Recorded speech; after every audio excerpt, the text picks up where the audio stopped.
for Broom Hatter says, "Oh, what a mess. Must I clean up this entire forest?" And Kirby goes, "I'd worry more about cleaning up your avalanche skills first." Oh, That one's so funny.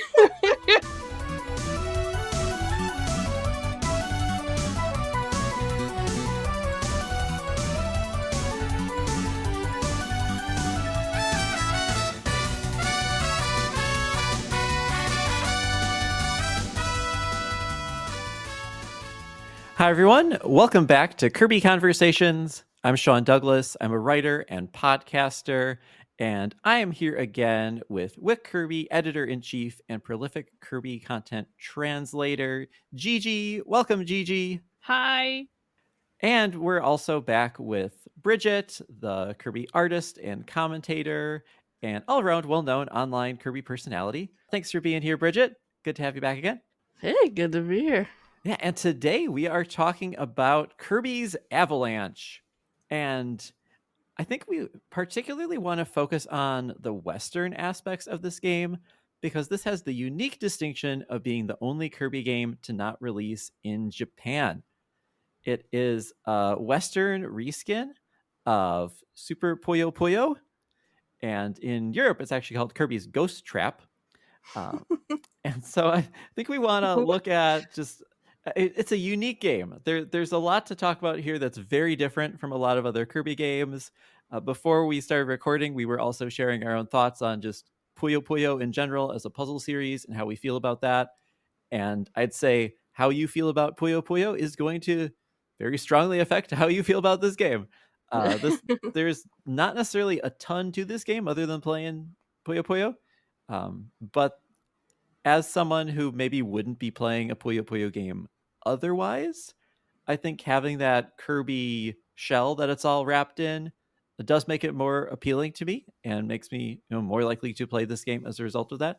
So in that sense, taking this Japanese game and framing it around this familiar character does work. I don't know if the rest of you feel that way or not, but I think it's nice that it's Kirby themed. Yeah, Mhm. I think it works. It looks nice too.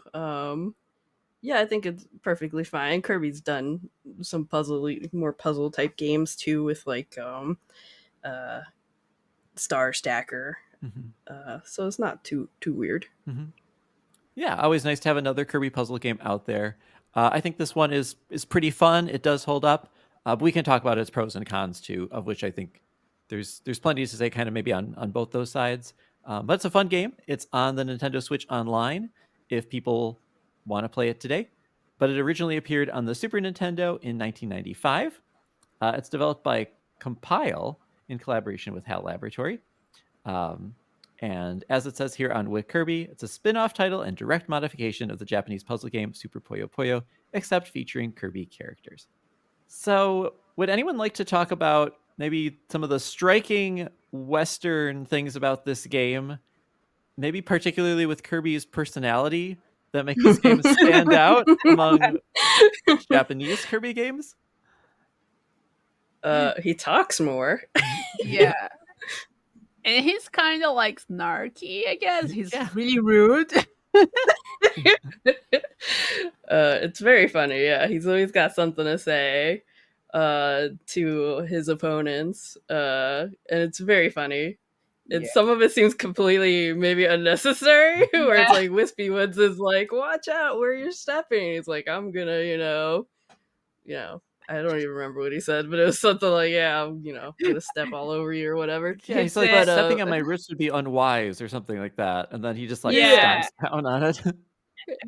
Kirby just goes and goes, "I feel like some apple pie." Oh, okay, yeah, that's what he says. Which, I don't know, it's a little kind of Kirby. Is like, oh, he's just thinking about food, So, I don't know. Some people it's a little contentious sometimes, like this depiction of Kirby. Some people are really strongly disturbed by it.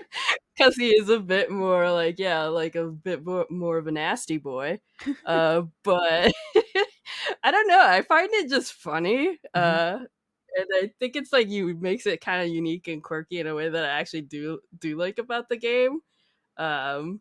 is just seeing this other depiction of Kirby, and I think it's like made more humorous too by the like vocal like samples that the game has. Yeah. I'll include some of those in the recording so people can hear them. Oh, But great! the way the narrator says the characters' names is just funny sometimes. Yeah. Ooh, please put in Squishy because that's my favorite one. He's like, squishy. Squishy. Yeah. I like Bronto Bird. Bronto Bird. Yeah. Yeah. Bronto Bird. Yeah, I mean, I find the game funny. I know some, it might not be the most like, it might not be Kirby as we see him today, who's sort of more, he's not really even saying much. We assume he could probably say some things, but they generally don't have him talking either. So it's sort of its own unique thing, and I appreciate it. I think the game looks nice too. Sounds good too, and graphically is pretty nice. I think it came out later in the console, so it looks pretty good.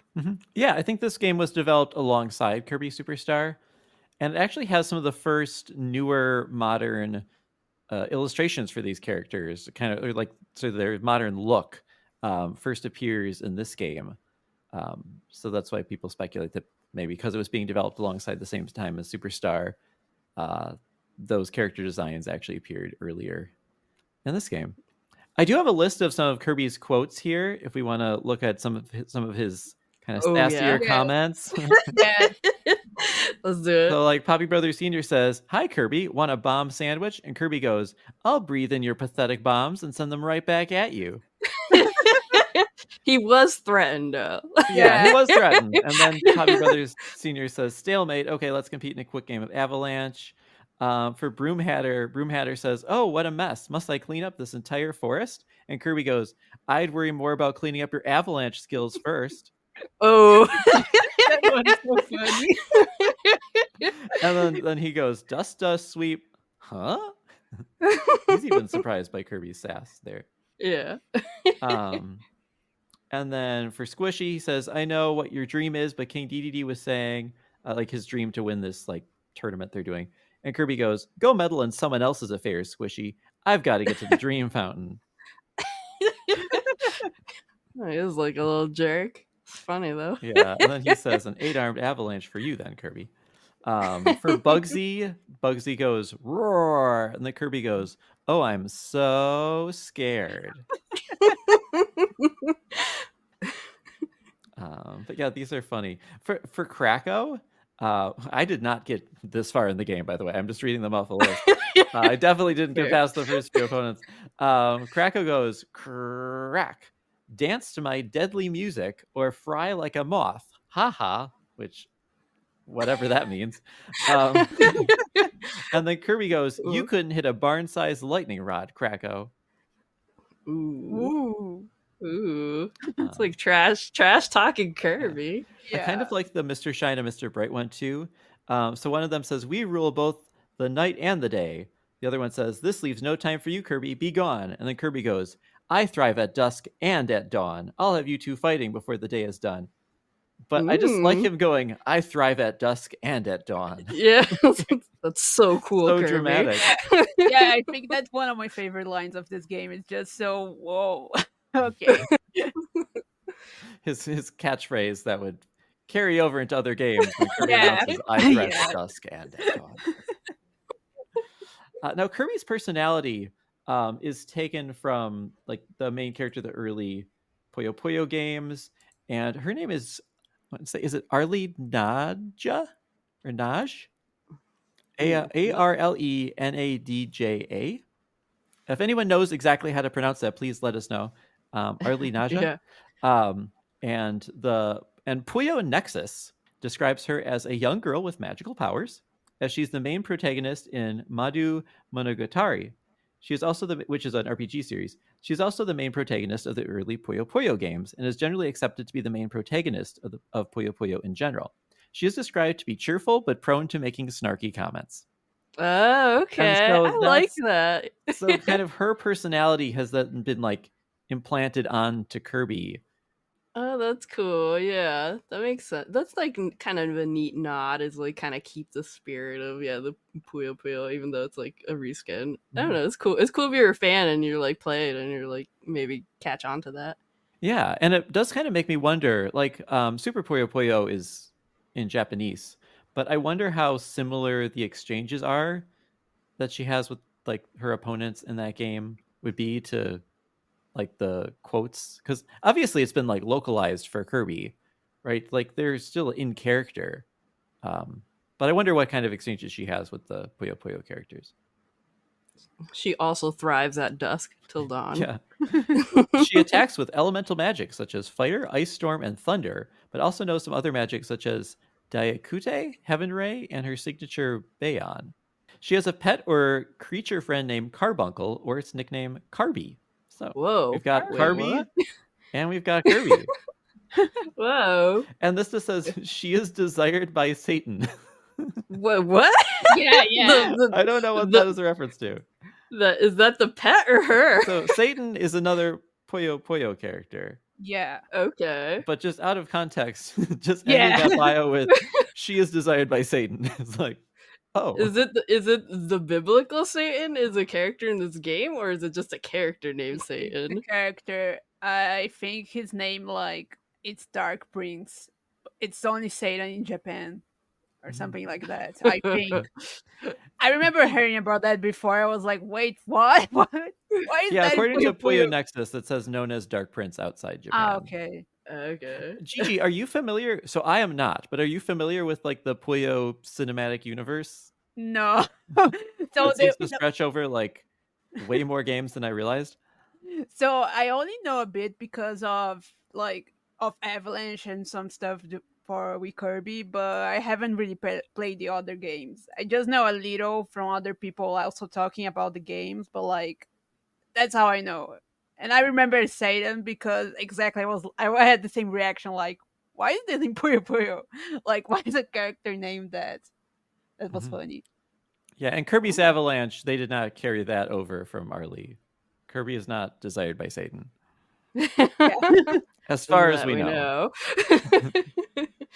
I'd like to also mention that this game was not just developed by HAL, but Compile, which created Puyo Puyo. And Compile is quite famous for like shump games, or shmups. I always say shumps. Shoot 'em ups. And they're famous for making LS games, Musha for the Mega Drive, which is excellent, and Blazing Lasers for the Turbo Graphics. All cool games. Nice. And I don't think they're around anymore, right? No, they are not. There's a whole thing about it, too. I wasn't going to bring it up, but it's some kind of company scandal type stuff. Oh, is the drama of Compile something we should like explore in a future episode? Wait, maybe I could just bring it up real quick. I think it's like something where we can do it now. We can compile the history of Compile very quickly here. They are it's like one of those things like Treasure, where they're just like really good at shooters, and it's like unfortunately Compile is not around. Type. Let's see. I'm going to the Wikipedia page because I remember looking this up before, and I don't remember why, but I was like, oh, that's what happened to Compile. That's too bad. So there seems to be a successor company called Compile Maru. Yeah, they moved on to Compile Heart, a company's spiritual successor, and then also Milestone Inc. The franchise company shut down amid bankruptcy. As a result, the key staff moved to Compile Heart, the company's spiritual successor, whereas the shoot 'em up section moved to Milestone Inc. Oh, okay. And Compile Heart is still around. Yeah. Okay. So the devs, some of the devs are still around, so that's cool.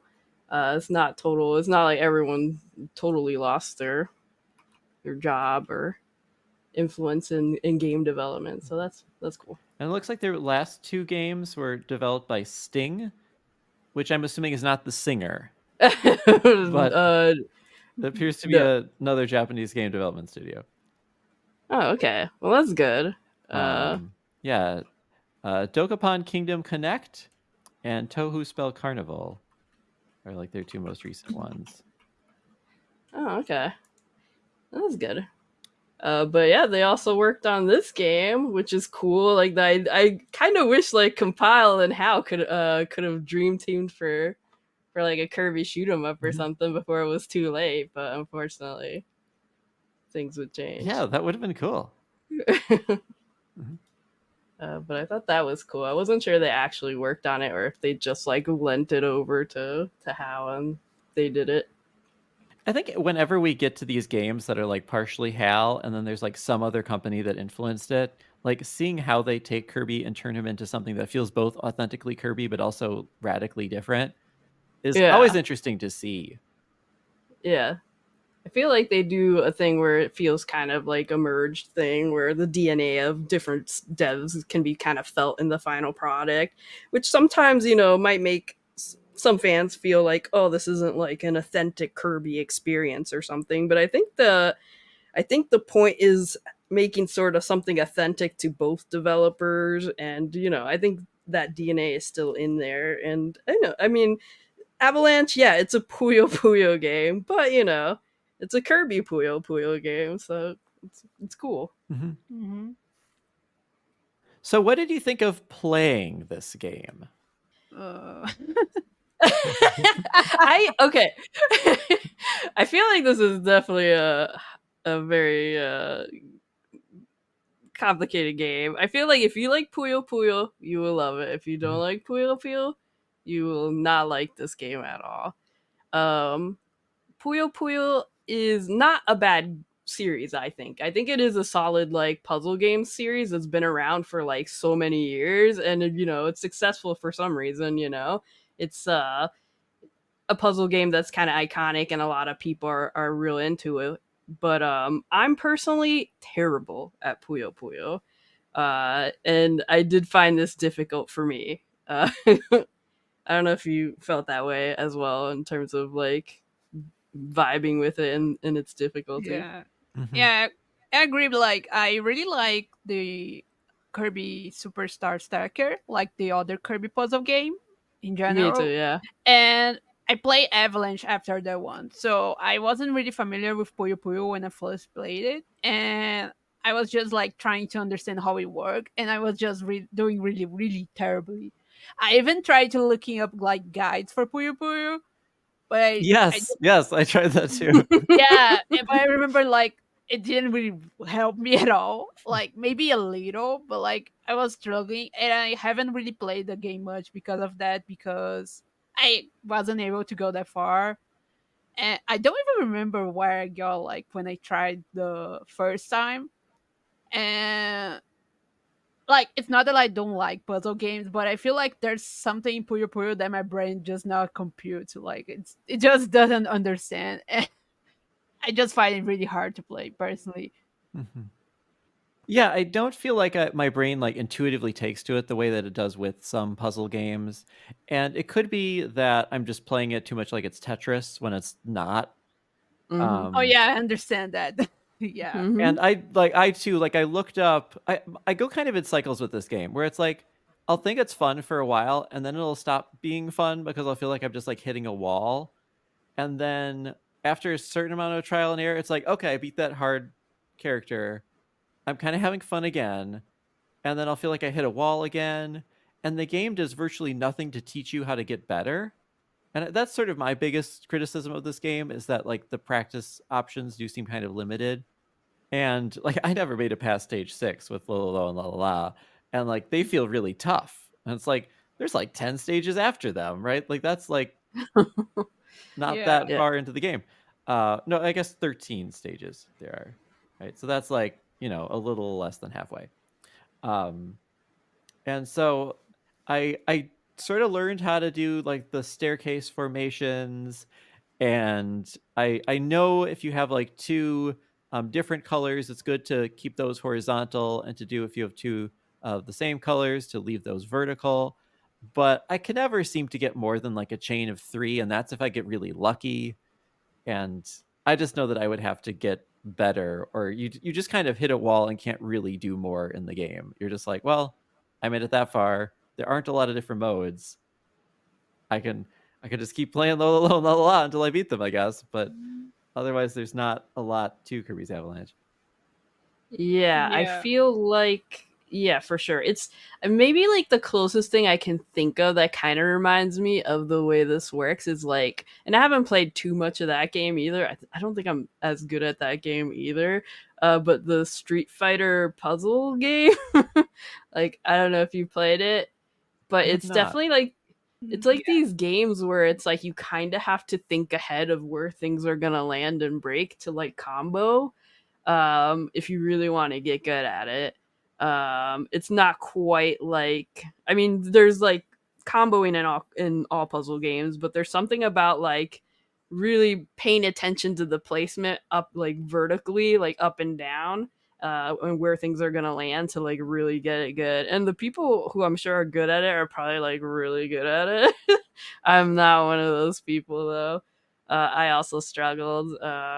I'm not super great at some puzzle games. I'm very weird about them. It's kind of like rhythm games, right? It's like some I'm like good at, and some I'm just like, nah, I can't do this. Yeah, to the game's credit, it made me want to learn Puyo Puyo, and I have just barely played any Puyo Puyo, right? Like I'm totally a beginner at this. So the fact that it's hard makes sense. And Yeah. it at least like inspired me to want to look up strategies and sort of see, okay, that's what this would look like. Even if I can't recognize those patterns as quickly as a more experienced player would, or even if I don't know some of these formations, at least I'm seeing what more skilled play could look like. And if you watch the computers, you can kind of get hints from them too, where they start building a lot of stacks on the sides, maybe, or like doing things that I'm not doing, where I'm just trying to sort of clear my Puyos out. And it's like, no, I should probably be letting more build up so I can build up my combos and stuff. So you can sort of learn from some trial and error. It would just be nice if there was maybe some kind of a training mode or some kind of mode that walked you through like teaching you different positions. Maybe like they put them all in predetermined spots and it's like you get 3 blocks to clear this or something. Like just different variations on Puyo Puyo. Just to have more modes, but also to help you feel like you were making progress in a, I don't know, just something that felt more instructional than just having practice be just sort of open free play. Do you think that this being an older game, like the color manual that maybe it came with had more information? Well, I have the manual in one of my tabs here, so we can look at it if you want. Oh, We could start with the story. I have not actually looked at the manual yet. So the story says, welcome to Dreamland, a small and peaceful country. I guess it's a country situated on a faraway little star. In Dreamland, the local pastime is a puzzle game called Avalanche. I've also been playing a lot of Final Fantasy VII Rebirth lately, so I've been playing a lot of games with Avalanche in them. Kirby decided that since every Dreamlander plays this game, it would be a great idea to have a countrywide competition to determine who is the best player of all. After months of organizing, I guess this took so much effort. So much organizing to just walk up to one another and be like, let's play Avalanche.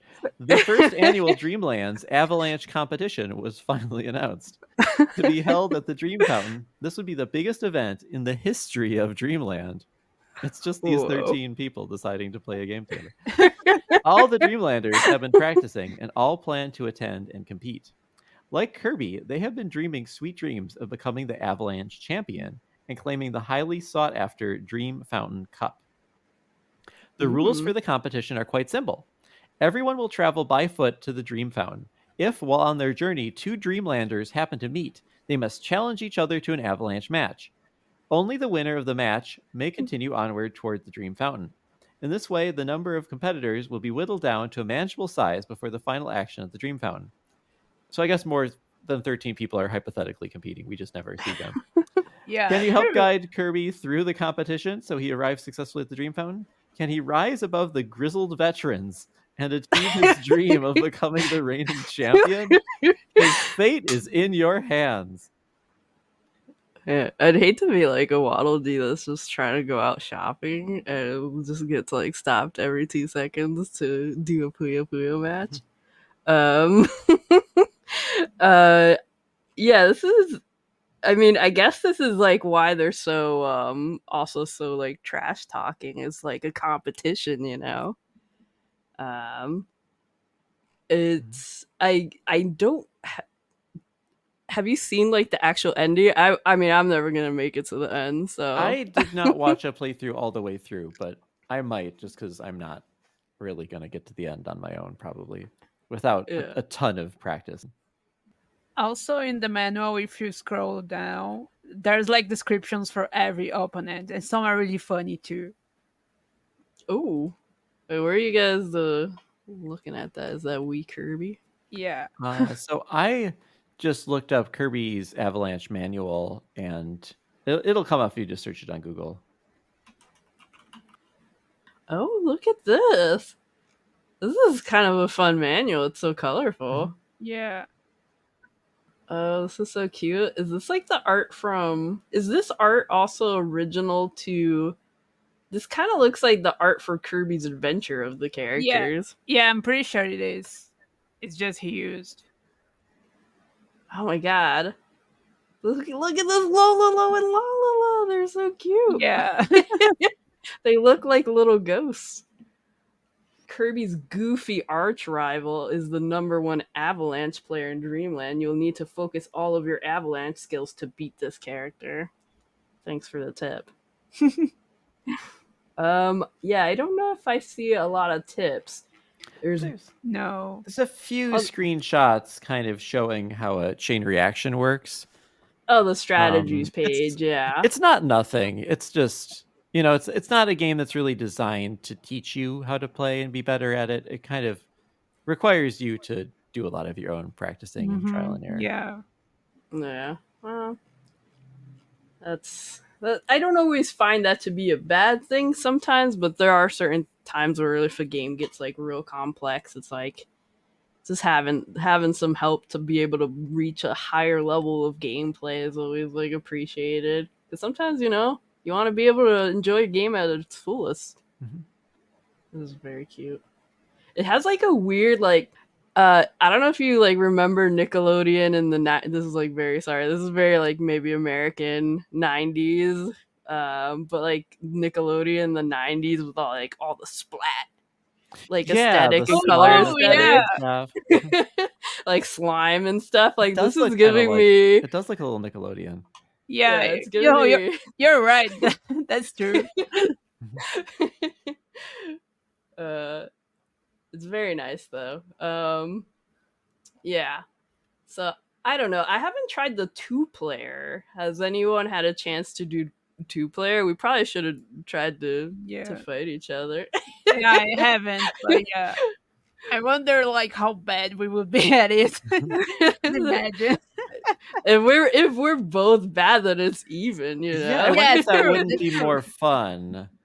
I bet you that's where all the fun is in this game, because I feel like I have a lot of fun when I do like Kirby Star Stacker and all that stuff with my friend. It's a blast. And speaking of multiplayer, this game was compatible with a device that I just like recently learned about, and I'm surprised I hadn't heard of before, called the X-Band.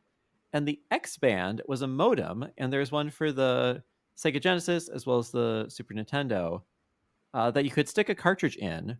So sort of like the Game Boy Player, or not the Game, the Super Game Boy. Like it goes in the cartridge slot, and then you put your cartridge in it.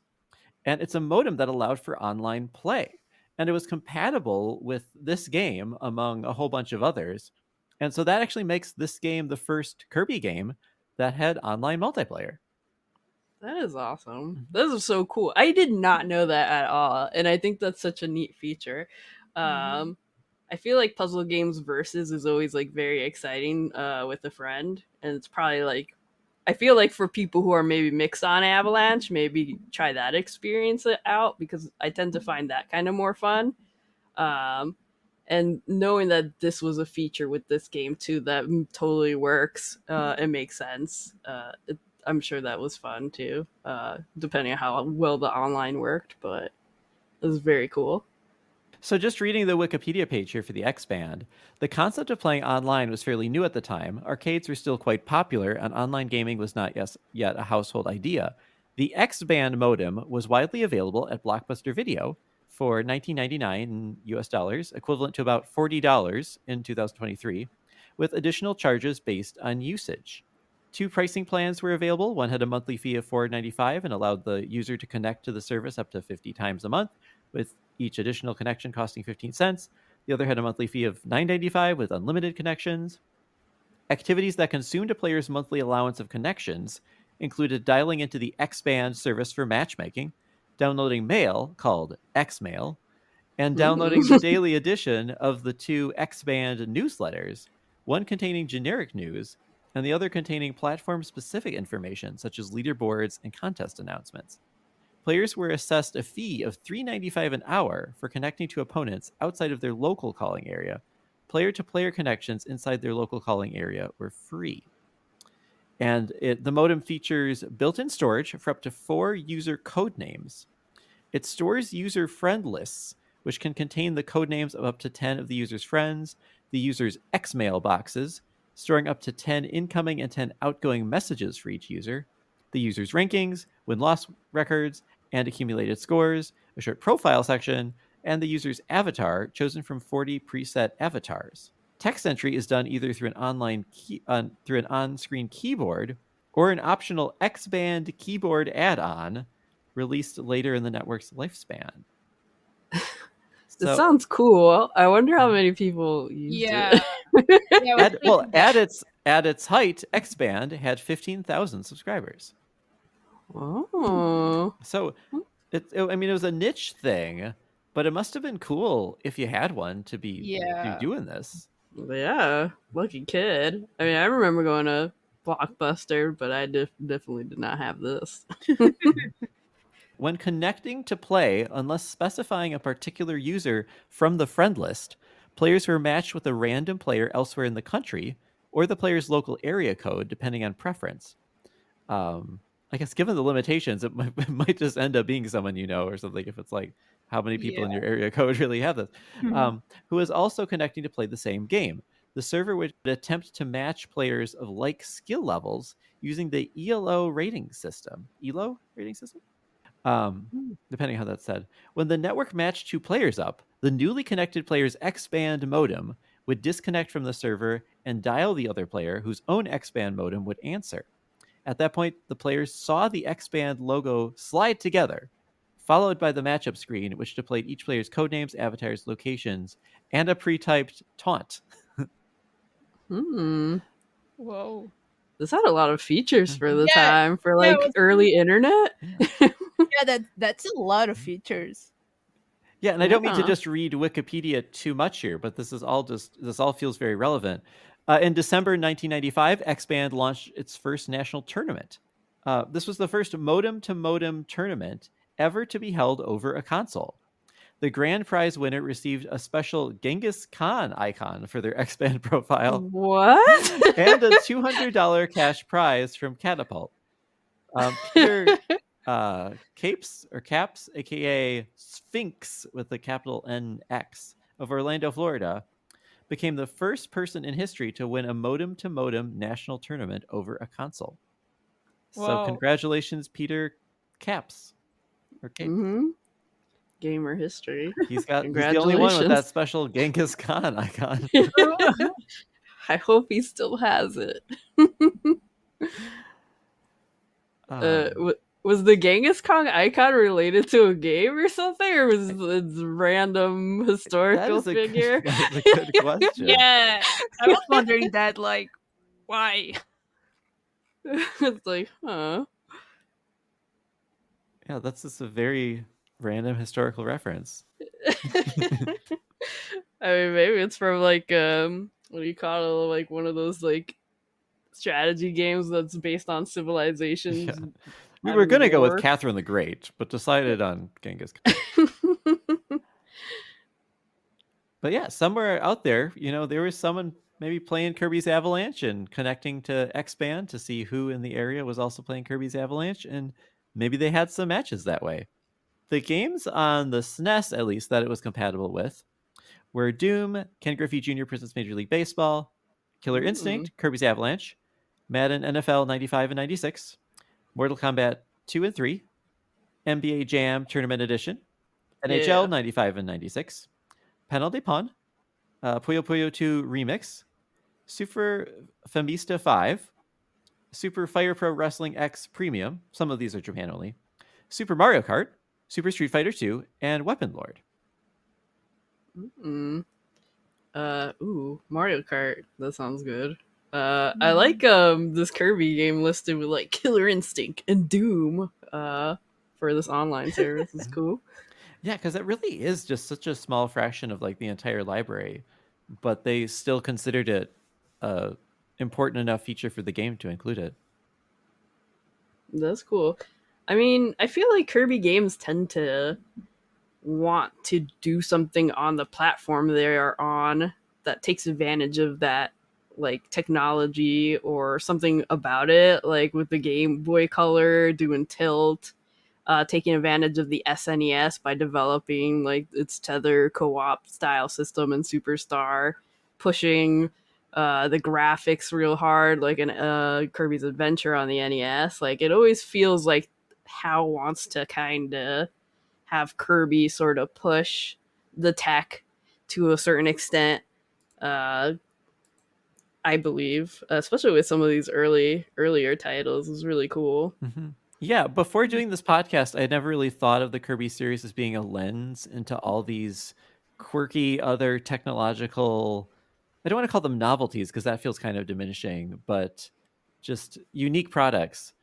But he is such a window into that world too, and so many interesting technological risks or creative endeavors have kind of happened around the technology of Kirby games as well, and that's been cool to see.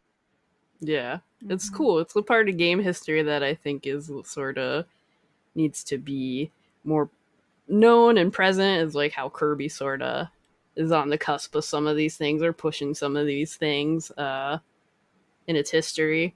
Mm-hmm. Yeah, he's such a versatile character. I imagine the series just naturally lends itself to more experimentation. That sometimes also, we think of Kirby games as having a lot of gameplay experimentation, but they also have a lot of technological experimentation. Mm-hmm. Yes. Yep. Well, is there anything else you'd like to talk about with regards to playing the game? Or other aspects of the game you feel like we haven't covered yet?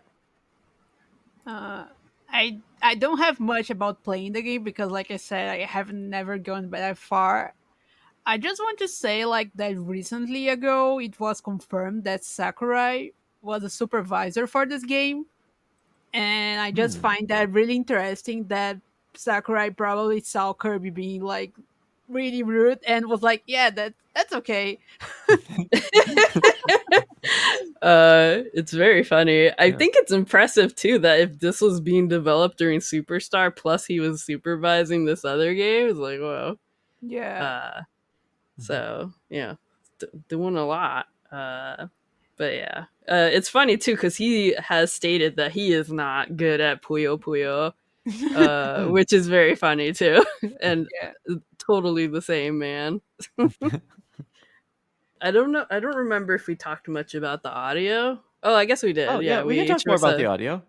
We talked about like the voice samples, but not necessarily about music or other things. Yeah, I guess the only thing I can say about the music is that I think it's interesting that, like, this game has original songs, but most of them are just remixed from Adventure and Dream Course, which makes sense because this game was released like really early in the series, so there wasn't much to like make remixes of.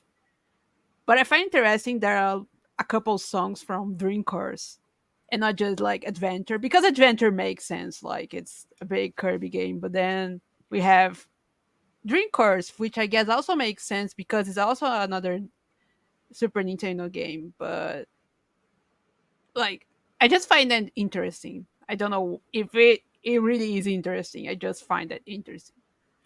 Mm-hmm. No, I think it's interesting. Yeah, for sure. Okay, well, I guess that's Kirby's Avalanche. I don't know that there's like a ton more to talk about with it.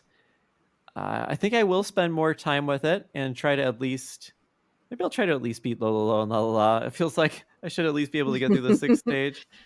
And it is satisfying to beat these difficult opponents. It can just also feel like you're sort of hitting your head against the wall and not really getting better. You're just sort of like losing over and over again. And so I might do more research first. Yeah. Sometimes I feel like I'm dumb because I'm like I'm sure there's like a way to do it, but like I don't, it hasn't clicked. When something has to click with you, and then it's like, oh, okay, that has not happened with me with this game. Yeah, so. yeah, I feel that. And at least if you want to play this with people nowadays, you don't have to get an X band, and you don't have to rent one from Blockbuster. You can just hop right on the Nintendo Switch online and play it with your friends that way, which might actually be the best way to experience the game now. That sounds fun. Yeah, I think I actually want to try this afterwards. After this, so I'm pretty excited for that. Yeah, or I should say the best way to play, maybe if you're not as like serious about it. I'm sure there are people that get like really into the single player and stuff because the Puyo Puyo following is definitely out there. And I like this too as just exposure to the series. I kind of said this at the beginning, but I haven't played any of the Puyo Puyo games before. But this, like, the Kirby theme of everything brought me to this game. And it does make me kind of curious to learn just more about the Puyo Puyo series, just because it is such a long-running, famous series. Yeah. And so it kind of it brings in new people maybe by having that Kirby presence there. And other games have also taken the Puyo Puyo concept and wrapped it in another character. There's also Dr. Robotnik's Mean Bean Machine. Oh yeah, which is like the Sonic version of Puyo Puyo. So definitely a lot of different kinds of Puyo Puyo out there. And Puyo Puyo times Tetris, I think, was one that came out on the Switch. Yeah. Oh yeah. I played that demo, but then I was like, I don't know Puyo Puyo. Yeah, you could switch it to the Tetris, which I was like, I kind of did. I was like, well, I get Tetris. Yeah, I remember doing that, just going to Tetris and going, wait, but what about Puyo Puyo? I guess. Yeah. All right. And then I thought that a fun way to wrap up this episode might be to have us each just offer another puzzle game that we like and would recommend. If you like puzzle games, but maybe Puyo Puyo is not your thing, what are some other games people might want to try? Bridget, do you want to start us off? Because I know you had a really unique one that you wanted to recommend. Yeah, I kind of want to mention two, but this one... Oh yeah, you can mention more than one. You must only mention one. If I could, yeah. It's called Koro Koro Puzzle Happy Panichu. Panichu. This is a Game Boy Advance game that I bought, and it's really unique. It was actually published by Nintendo, but it never came out over here. And it's a unique strategy puzzle game that uses motion controls on the Game Boy Advance. So you would tilt the Game Boy Advance like front and back, side to side, to shift all these like cute little characters called the Panuchu. Hopefully I'm saying that right. And they're kind of like these funny looking little guys with like big kissable lips. And every time you like get them to get a couple of the same color to match together, they will like clear out. But before clearing out, they say things like happy, so happy, mega happy. So it's very cute if you can find that audio. It's very pleasant. And it's Japanese only, but I feel like even with the language barrier, I was able to navigate it and set it up. And it's very fun. So if you're not too afraid of trying like a Japanese only cart game, it's worth importing. It's not particularly super expensive, so it's kind of a nice one to have in the collection, I think. And And then I also really love Meteos, which is Sakurai worked on, which is cool because he's like, I'm not good at Puyo Puyo, so I decided to think of a puzzle game in which like things aren't crashing down on you, but more so that you're sort of launching them out. And I don't know if you've ever played Meteos, but it is so addictive and it's so fun. I kind of just want to play Meteos right now that I'm talking about Yeah, it. Meteos will get its own episode at some point. Oh, good. Maybe our next episode should be Meteos, and we can just continue the puzzle. I mean, it's great. I don't know if you want to do 2 puzzle episodes, one after the other, but I'm yeah, down maybe we'll for take a break with Meteos. something else. But it's definitely it's a very Sakurai product, but fun to see his imagination reflected through different characters than Kirby. Yeah, it's very unique and interesting. It has great music. It's very strange. It's like, it's kind of like ominous too, maybe what it's about, because it seems like its planets kind of like attacking each other in a giant galactic like I don't know, like battle. It's like very strange. But you basically have to launch these blocks up above the screen. And because it uses like the DS, it's like you're using the stylus to flick the pieces. And it's very satisfying. All the sounds and everything about it is very like satisfying. Yeah, the end credits music of that game, I think, is among my favorite pieces of video game music. Oh yeah, it's good.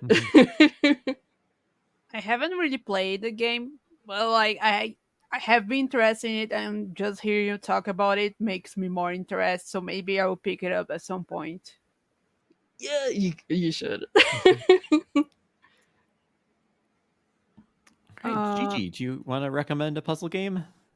Yeah, so I guess I'm going to recommend games, but it's pretty much the Picross games, if you know about them. Okay. Yeah. I guess it's not like puzzle like we think, like I guess like Tetris or whatever, but it's still puzzles. But I have always enjoyed playing these games. I think I first played like the Pokemon one in the 3DS. That was probably how I first played any Picross game. And then after I just got other games, like I think the Switch right now has probably 6 or so. Like it has a bunch of them. If you're looking for games on the Switch, you can find them. There's also the Mario one. I think it's in the Switch Online, I guess. I don't remember. And then there's also the 3D one, which, if I'm remembering correctly, the second game was in the 3DS, and even HAL Laboratory that made it. And it has Kirby puzzles if you scan Amiibo. And I sadly never got to play them because I never got like the Amiibo adapter, because I have an old 3DS like the older one, so I never was able to use any Amiibo I have on my 3DS. But there are Kirby puzzles and they're really cute. But I like Cross because it's, I don't know, it's just satisfying to like solve it, and I don't know, I just really enjoy it. And they are still making games, like I don't remember the company that makes them, but they like release a new game like every year. And I think they released a new one that wasn't named Picross for some reason. I think it was because Nintendo owns the trademark or whatever. I have no clue, honestly. But I think they're just like a good pastime. Like you solve a puzzle when you're bored or when you're waiting for something. And that, like in the Switch, it's portable, so you can just, I don't know, be waiting for something on your Switch, and it's like those crossword puzzles, but it's Picross, something like that. I just enjoy it, really. So that's my recommendation. I don't really play many puzzle games in general, but I have always enjoyed playing Picross. Got me curious. Yeah, I've never played Picross, but I can see how it would be very satisfying. Yeah. Like doing like a Sudoku or something. Yeah, I just realized I never even explained how it plays, but like you're solving like a Sudoku, really, and you're filling like the boxes in a grid, and your objective is pretty much to fill each row and column with a number of like boxes, and you have hints of how many you put in each row and column. and after you solve it, it becomes a picture. So, like for example, I said there's a Kirby one. So the Kirby puzzle, when you finish it, but it's 3D because it's like 3 grids. I don't know how to explain better, but like when you finish it, you get a picture. So in the Kirby version, it's a Kirby. It's DD. It's Meta Knight. It's cute. That's cool. I didn't know there was like a Kirby one. So that makes me curious. Yeah. So I think it's Picross 3D 2 that has like some extra puzzles that are Kirby themed, and you have to unlock them with Amiibo. So Okay. there isn't a Kirby game that's Picross, but like there are Kirby puzzles. Actually, I think there's another game that's like Japanese only that also has Kirby puzzles, but I don't remember which one. But like it's Picross too. There's a lot of them. It's like Puyo Puyo. There's so many of them. But yeah, there's a lot of them, and the Switch games are really cheap. They're like a couple dollars, really. And there are demos, so like if you can just download a demo and try it, see if you like it. Yeah, I saw Nice. that there was maybe one for. Is there one for the SNES too that maybe got added? Yeah, I think that's the Mario one, but I don't recall really. Oh, I remember seeing this game in the stores because I remember this little puppy that's like in this block. It's like around 20 or something bucks, I guess. It's not bad.